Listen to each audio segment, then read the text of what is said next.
الذين كفروا يردوكم على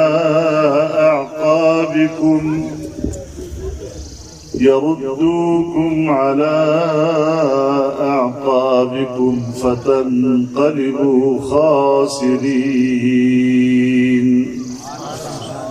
بل الله مولاكم وهو خير الناصرين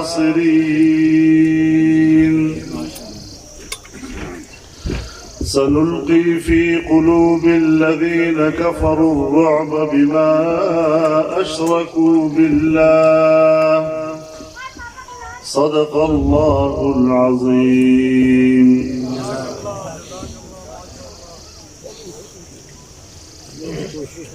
جناب صدر محترم،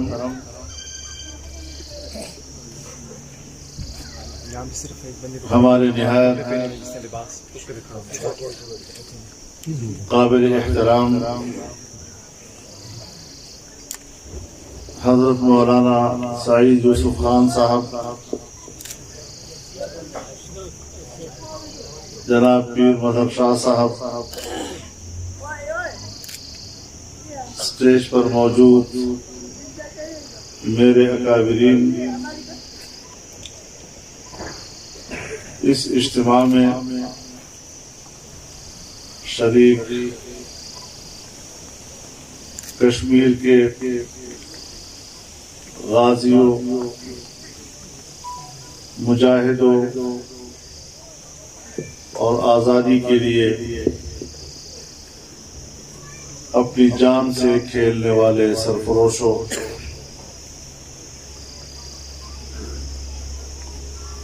آپ حضرات نے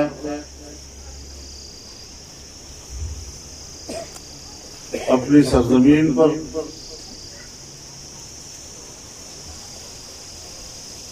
اور اس خطے جنت نظیر پر ہمیں جس خلوص اور محبت کے ساتھ خوش آمدید کہا ہے، ہر جگہ پر آپ نے جس طرح ہمارا استقبال کیا ہے، میں دل کی گہرائیوں سے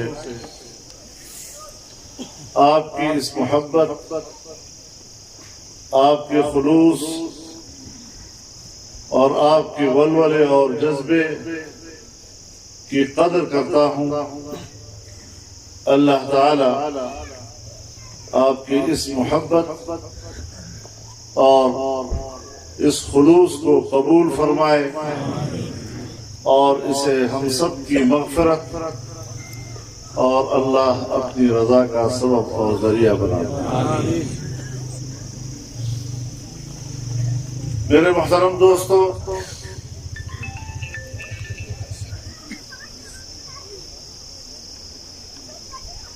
آزادی ایک بہت بڑی نعمت ہے اور اسی لیے دین اسلام نے آزادی کو انسان کا پیدائشی حق قرار دیا ہے۔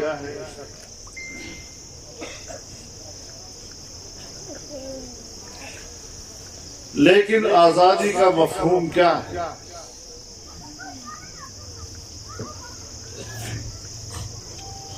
ہر قوم،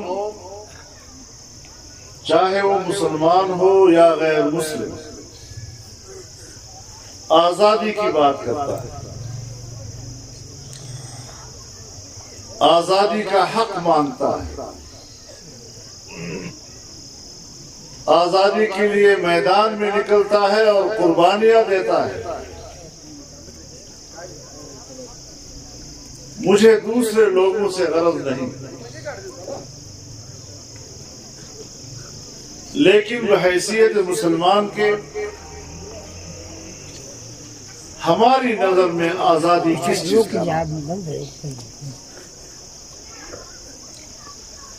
ایک دوست نے مجھ سے پوچھا اور بڑی بے تکلفی سے پوچھا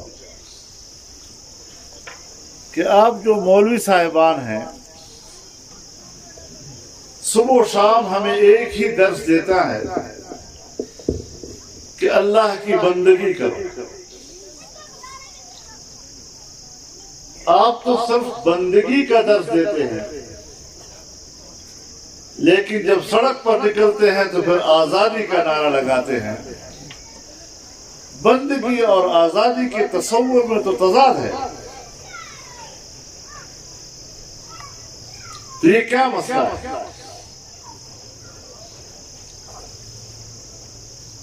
تو میں نے اس کو کہا کہ آزادی کے مفہوم کو سمجھنے کے لیے ذرا آپ اپنے خاندانی ماحول میں آ جائیے. ہمارے گھر کے اندر اور ہمارے خاندان میں ہمارا باپ ایک ہوتا ہے،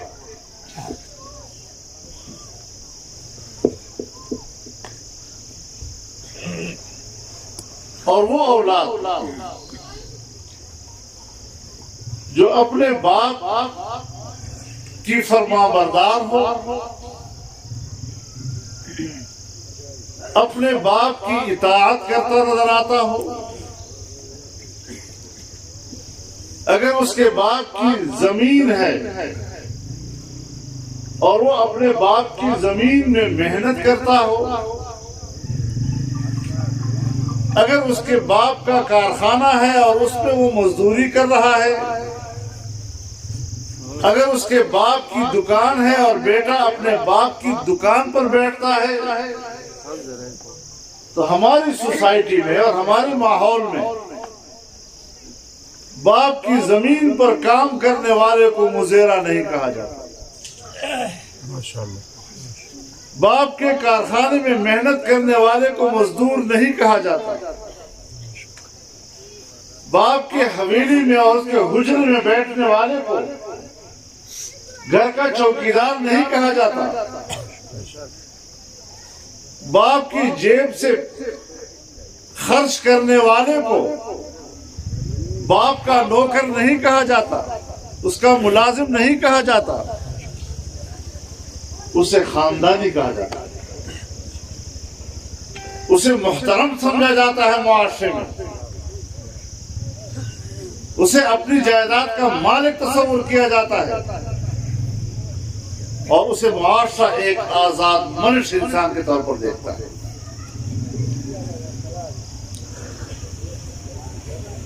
جس طرح گھر میں باپ ایک ہے،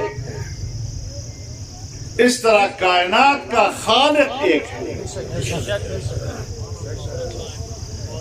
اب جو قوم اللہ پر ایمان لائے،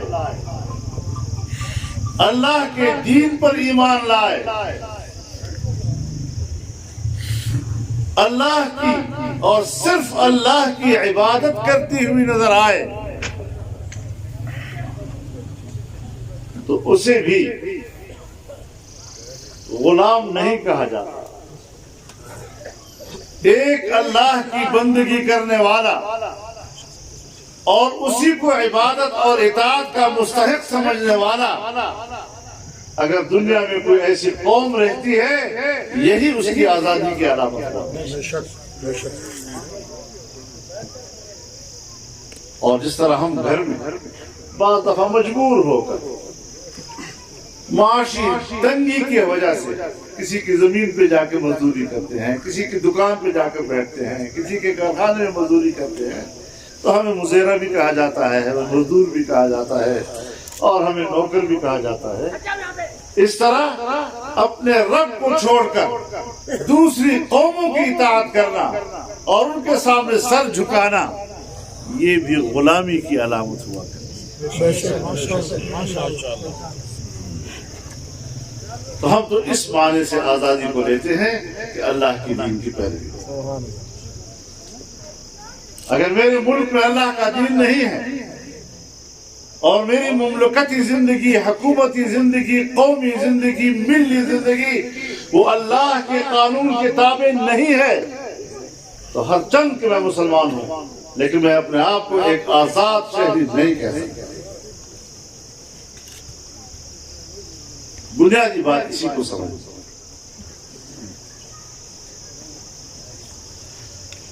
ہم نے پاکستان حاصل کیا،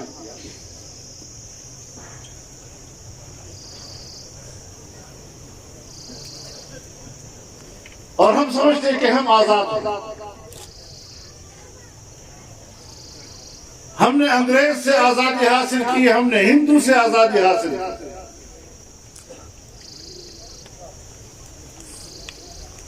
تین اسباب اس کے بیان کیے جاتے ہیں.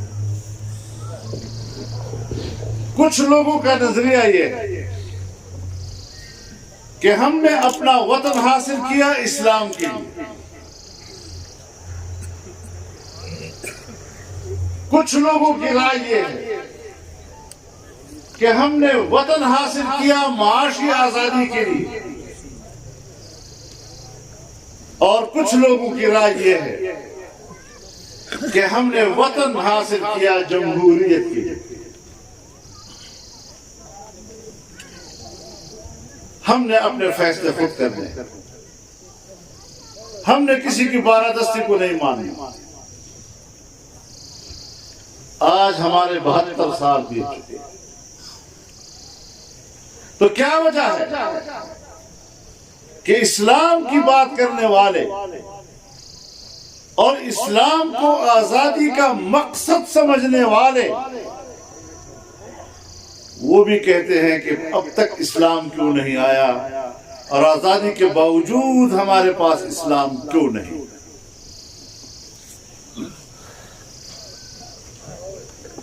جو لوگ سمجھتے ہیں کہ ہم نے معاشی آزادی کے لیے وطن حاصل کیا، وہ بھی آج کہتے ہیں کہ تو پاکستان میں معاشی آزادی تو نہیں ہے، معاشی خوشحالی بھی نہیں ہے. آج آپ دیکھ رہے ہیں ہمارے ملک کی معیشت کا کیا حال ہے.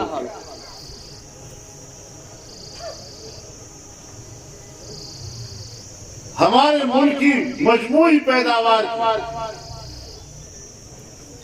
سالانہ ترقی صفر سے نیچے آ گئی، صفر سے نیچے.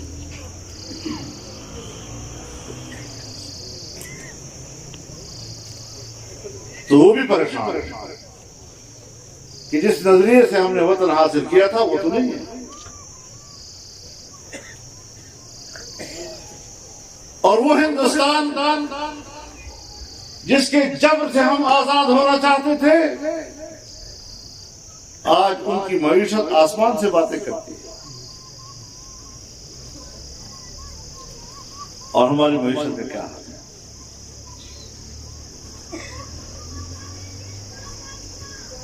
جن لوگوں کا نظریہ یہ ہے کہ ہم نے جمہوریت کے لیے ملک حاصل کیا،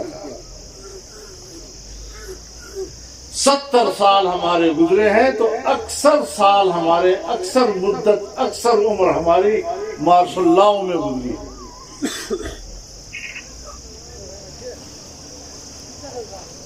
اور ہمارے ہاں آج بھی اگر حکومت ہے تو آج بھی ماشاء اللہ کا چربہ ہے، جمہوریت نہیں ہے. دھاندلی اور چوری کیے گئے ووٹ کے اساس پر حکومت کیے جا رہی ہے. تو جو جمہوریت پسند ہے وہ بھی پریشان ہے.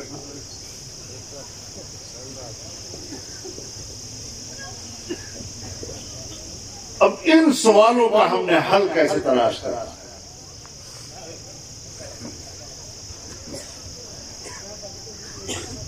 حکمرانی تو ہمارے ہاں ہے، الیکشن بھی ہو جاتے، لیکن سب کچھ پیچھے کی طرف کیوں جا رہا ہے، جس کو ہم ترقی معکوس کہتے ہیں. الٹے پاؤں ہم پڑھ رہے ہیں. میرے دوستو، جب تک آپ روایتی سیاست سے نہیں ہٹتے، جب تک آپ نظریاتی قوتوں کو نہیں پہچانیں گے، جب تک ملک کا نظام ان کے ہاتھ میں نہیں آئے گا کہ جو اقتدار کو اپنی ذاتی دولت کمانے کا ذریعہ نہیں، قوم کو مالا مال بنانے کا سوچتے ہیں.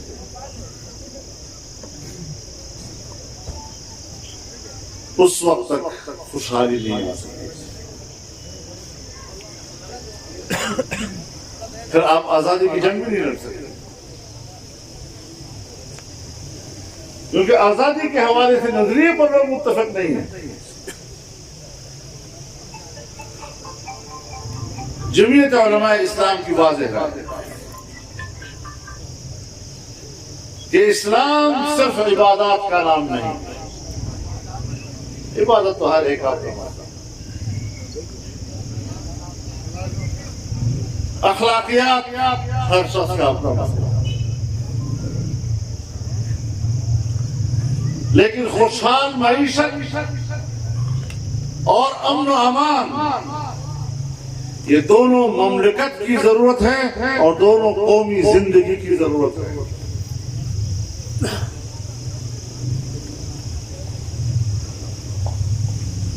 تو ظاہر ہے کہ اسلام اللہ کا دیا ہوا دین ہے، ہم اس کو مملکت کا نظام بنائیں. معاشی نظام اللہ کا دیا ہوا نظام ہے. ہم لوگ سمجھتے ہیں کہ ہم انسانوں کو رزق دیتے ہیں، ہم انسانوں کو رزق نہیں دیتے. اللہ تعالیٰ فرماتے ہیں اَهُمْ يَقْسِمُونَ رَحْمَةَ رَبِّهِمْ نَحْنُ قَسَمْنَا بَيْنَهُمْ مَعِيشَتَهُمْ فِي الْحَيَاةِ الدُّنْيَا وَرَفَعْنَا بَعْضَهُمْ فَوْقَ بَعْضٍ دَرَجَاتٍ لِيَتَّخِذَ بَعْضُهُم بَعْضًا سُخْرِيًّا. یہ لوگ سمجھتے ہیں کہ ہم اللہ کی رحمت کو تقسیم کرتے ہیں. اللہ کی رحمت تو بہت بڑی چیز ہے.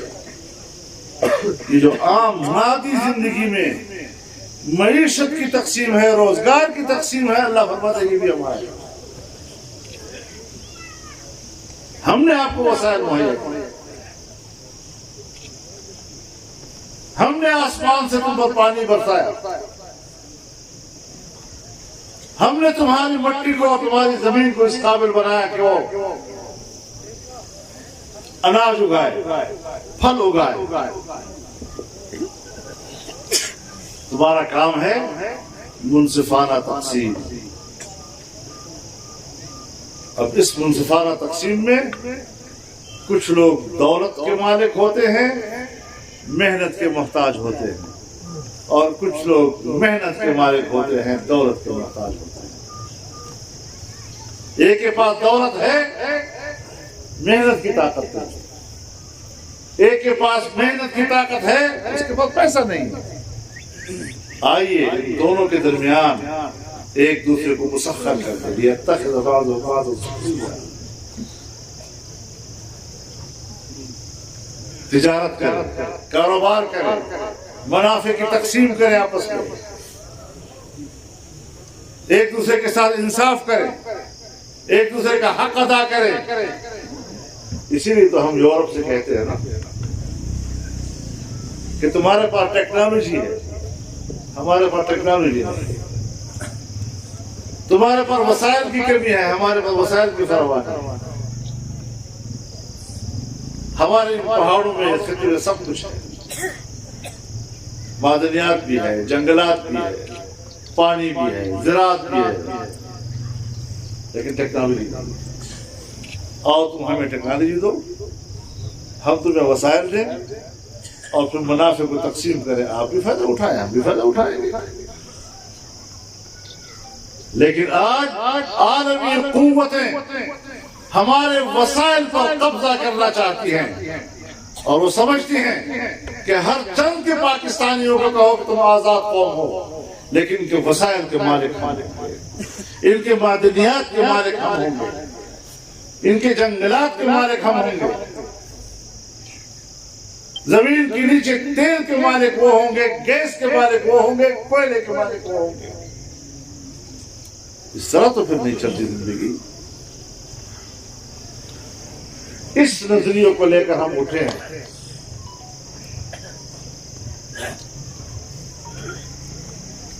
اور الحمدللہ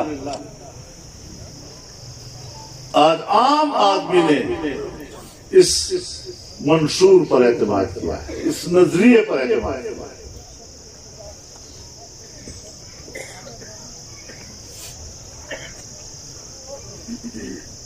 اللہ نے موقع عطا کیا ہے کہ ہم آپ کے پاس آئے ہیں، اور آپ حضرات نے اپنی پارٹی وابستگی سے بالاتر ہو کر، حتیٰ کہ مسلکی وابستگی سے بھی بالاتر ہو کر ہمیں جو عزت بخشی ہے، ہم اس پر آپ کے شکر گزار ہیں۔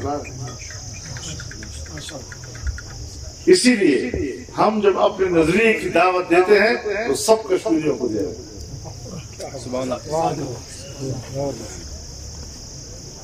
آپ نے ہمیں عزت دی، ہم نے آپ کو وہ راستہ دکھایا کہ جس راستے سے ہماری مستقبل کی ترقی، مستقبل کی آزادی، مستقبل کی خوشحالی اور مستقبل کا عزت و وقار وابستہ۔ انشاءاللہ اسی راستے پہ جائیں گے۔ اور میں نے تو آپ کو 3 باتیں کہی: اسلام، معیشت اور جمہوریت۔ آج کی اس نئے دور میں، تبدیلیوں کے دور میں،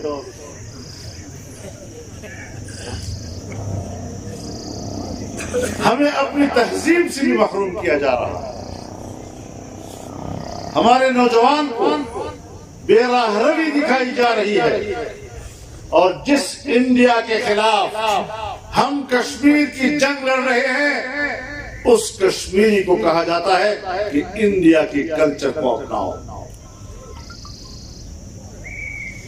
وہاں کی تہذیب و اخلاق کو اپنانے کے لیے ہمارا میڈیا استعمال ہو رہا ہے، اور اس کی حوصلہ افزائی ہمارے حکمران کر رہے ہیں۔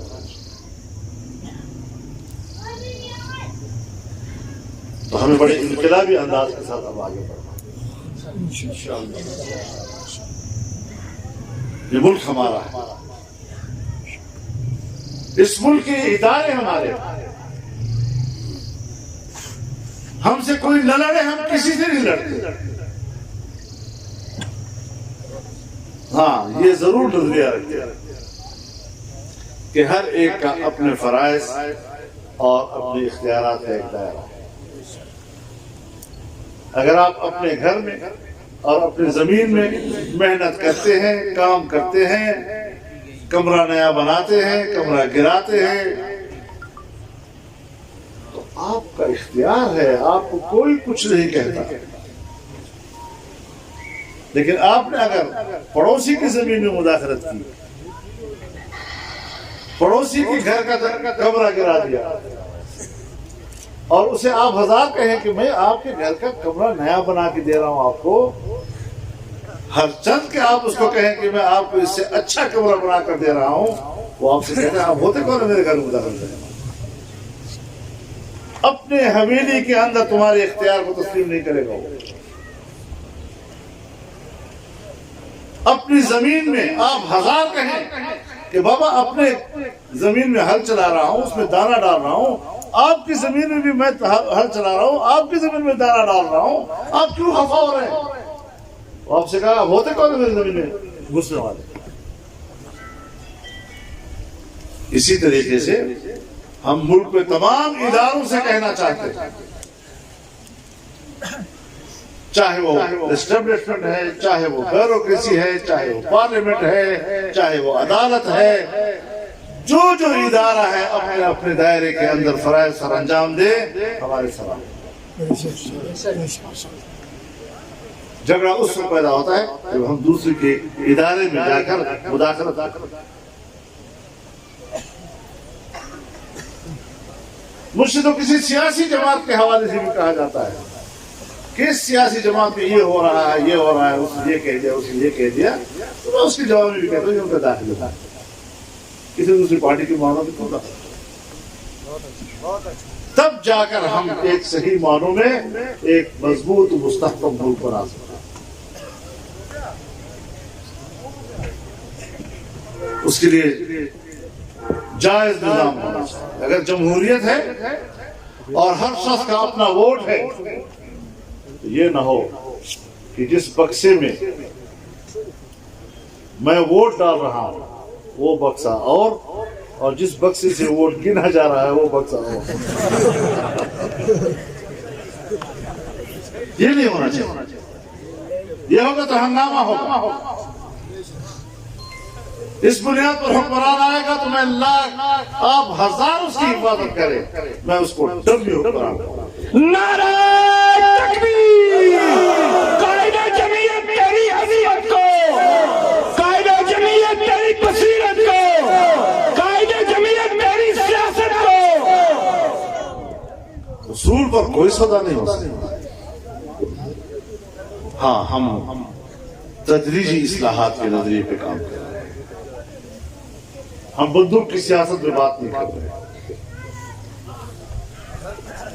ہم جبر کی بنیاد پر بات نہیں کر رہے. ہمارا اسلوب دعوت کا ہے اور ہمارا اصول جمہوری اصول ہے جو ہمیں آئین ہے. یہ آئین ہمارے درمیان معاہدہ ہے. آپ کی کشمیری بھی ایک آئین ہے، پوری قوم پابند ہے اس کی. پاکستان میں بھی ایک آئین ہے، پوری قوم پابند ہے اس پر عمل درآمد کی. ہم نے اس آئین کو تسلیم کیا. ہاں جہاں ہمیں اختلاف ہے اور ہم چاہتے ہیں کہ تبدیل ہو، اس کے لیے بھی پارلیمنٹ اور سارے ادارے کو دیں. لیکن پارلیمنٹ تو ہونا.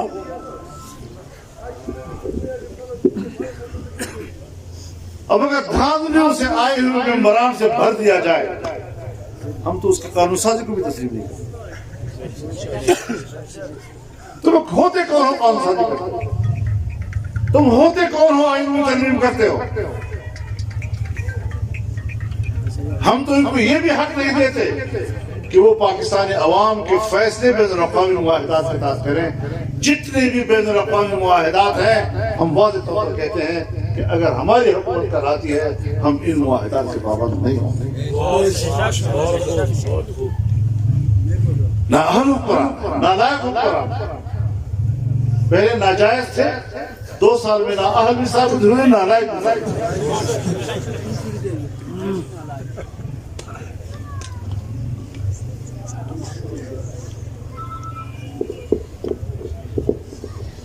تو ناجائز تو اولاد ہو، لوگ اس اولاد کو بھی تسلیم نہیں کرتے. تو ناجائز حکومت ہو کیسے تسلیم کرتے؟ تو اس اعتبار سے الحمدللہ ہم پورے استقامت کے ساتھ اور علی وجہ البصیرۃ اللہ پر توکل کرتے ہوئے اس میدان میں ہیں. اور آزادی کے معنی میں نے بتا دیے کہ ایک اللہ کی اطاعت، ایک اللہ کی عبادت اور اسی کو خیر و شر کا مالک سمجھتے ہیں.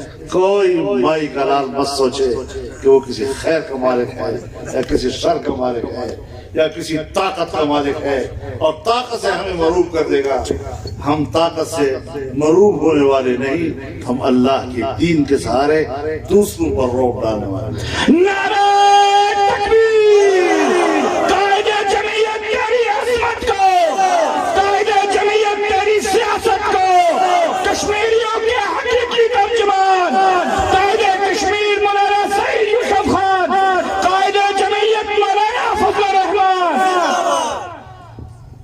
ہمارے مجاہد بھائی پیر مظہر شاہ صاحب جنہوں نے ہماری میزبانی کی ہے، ان کے رفقا نے ہماری میزبانی کی ہے. آج آپ کا یہ بڑا اجتماع، بڑا ہجوم یہاں پر موجود، ظاہر ہے اس خطے کی آپ نمائندے ہیں. آپ نے ہماری میزبانی کی ہے، میں اس کے لیے شکر گزار ہوں. اور جیسے مولانا سید یوسف خان صاحب آج کہہ رہے تھے کہ ہم تو آنے والے الیکشن میں بھی پیر مظہر شاہ کو قوم کا نمائندہ دیکھنا چاہتے ہیں. انشاءاللہ العزیز اس محاذ پر ہم نے اپنے نظریات، اپنے اصول اور قوم کے ساتھ ایک مضبوط کمٹمنٹ کے ساتھ میدان میں آنا ہے. اور آپ سے امید رکھتا ہوں کہ آپ کی آج کی یہ عزت جو آپ نے ہمیں دی ہے یہ صرف آج کے لیے نہیں ہوگی، آنے والے مستقبل میں بھی آپ کی ان روایات کو تسلسل ملے گا، اس رویے کو تسلسل ملے گا. اور اللہ تعالیٰ اپنی رضا کے لیے ہم سب کو قبول فرمائے. وآخر دعوانا الحمدللہ رب العالمین. کوشش کریں رسی سے پیچھے پیچھے ہو جائیں. آگے کوئی نہ